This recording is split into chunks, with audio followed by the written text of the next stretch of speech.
pada saat video ini saya ambil itu yang terjadi di MK masih merupakan acara pemaparan sejumlah menteri yang bareng dengan waktu pengambilan video ini adalah pemaparan yang dilakukan oleh Menteri Sosial Bu Risma yang saya yakin para hakim di situ juga sebetulnya tidak ingin mendengar detail uraian yang dilakukan oleh Ibu Risma, dan itu saya kira ya kalau dikaitkan dengan relevansi persoalan yang sedang diperselisihkan di Mahkamah Konstitusi, saya kira juga mungkin ada 75% informasi yang disampaikan itu tidak punya korelasi langsung dengan materi persidangan. Nah, 4 menteri yang dipanggil oleh Mahkamah Konstitusi itu kenapa menteri? Karena menteri adalah pembantu presiden. Padahal kalau dilihat energi ini bahasa masyarakat awam ya, energi gugatan itu kan mengarah pada adanya abuse of power, penyalahgunaan kekuasaan dalam mempengaruhi proses pilpres dan pileg ya. Nah, kenapa tidak langsung saja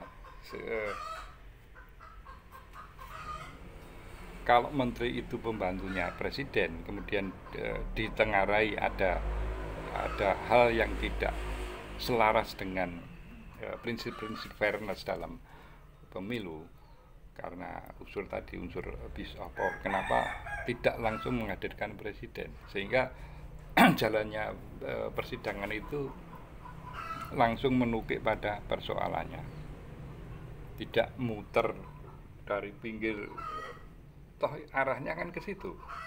Kalau misalnya terjadi hal yang mencurigakan di Kementerian Keuangan, hal yang mencurigakan di Kementerian Sosial, hal yang mencurigakan di Kementerian Menko Perekonomian misalnya, itu muaranya kan nanti yang bertanggung jawab adalah presiden.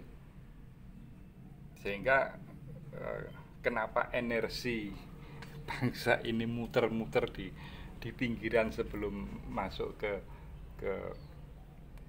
ke pusat dari abuse of power, kalau itu ada kan, makanya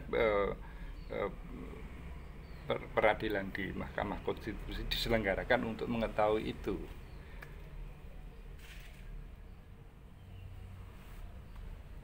Dugaan abuse of power itu bisa terbukti, bisa tidak, kan begitu. Kalau terbukti ya konsekuensi hukumnya apa, kalau tidak terbukti maka gugatan gugur, kan begitu sederhananya, kan begitu. Tapi kenapa kita harus muter-muter tidak karuan yang itu, kalau misalnya dikaitkan dengan prinsip peradilan yang diselenggarakan dengan cara yang sederhana, cepat, murah, itu kok seolah-olah tidak terpenuhi ya. Tapi sekali lagi ini adalah pandangan masyarakat awam ya. Mungkin pertanyaan orang awam, ngapain bertanya tentang masalah hukum. Apapun itu, masyarakat berhak untuk memperoleh informasi berdasarkan prinsip-prinsip good governance, yaitu fairness, accountability, transparency, dan responsibility. Jadi masyarakat berhak, kalau toh misalnya dianggap cara berpikir yang mungkin simple tadi itu tidak mencerminkan pengetahuan atau mencerminkan ketidaktahuan tentang proses hukum, ya jelaskan kenapa seperti itu, kenapa cara berpikir yang menurut saya bertele-tele itu salah.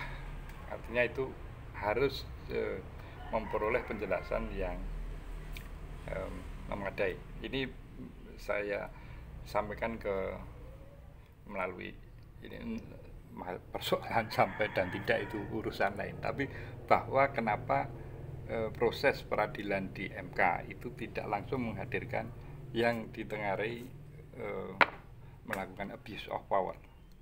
Toh nanti arahnya ke sana. Kalau presiden tidak terbukti melakukan abuse of power, ya dengan serta-merta nama presiden akan secara hukum itu bersih dan masyarakat harus menghormati proses peradilan itu. Karena hakim telah bertindak, majelis hakim telah bertindak independen, imparsial, menjunjung tinggi profesionalitas hukum. Dia tidak akan terprovokasi oleh kekuatan apapun, sehingga seorang presiden sekalipun ketika melalui proses peradilan dinyatakan bersih, ya sudah bersih. Tetapi kalau misalnya dinyatakan dalam peradilan itu melakukan abuse of power, ya proses selanjutnya dari konsekuensi melakukan itu apa, itu silahkan. Ini kan proses peradilan yang biasa. Apakah si Tarjo misalnya atau Paimin yang diajukan ke peradilan itu berbeda statusnya dengan presiden? Kan sama. Sekali lagi, warga negara yang mayoritas tidak paham proses hukum dan sebagainya, tapi minimal ini memperoleh pelajaran yang sangat berharga apa yang terjadi di MK yang dilakukan berdasarkan prinsip-prinsip transparansi. Artinya terbuka, masyarakat bisa mengevaluasi, masyarakat bisa menilai. Salam konstitusi.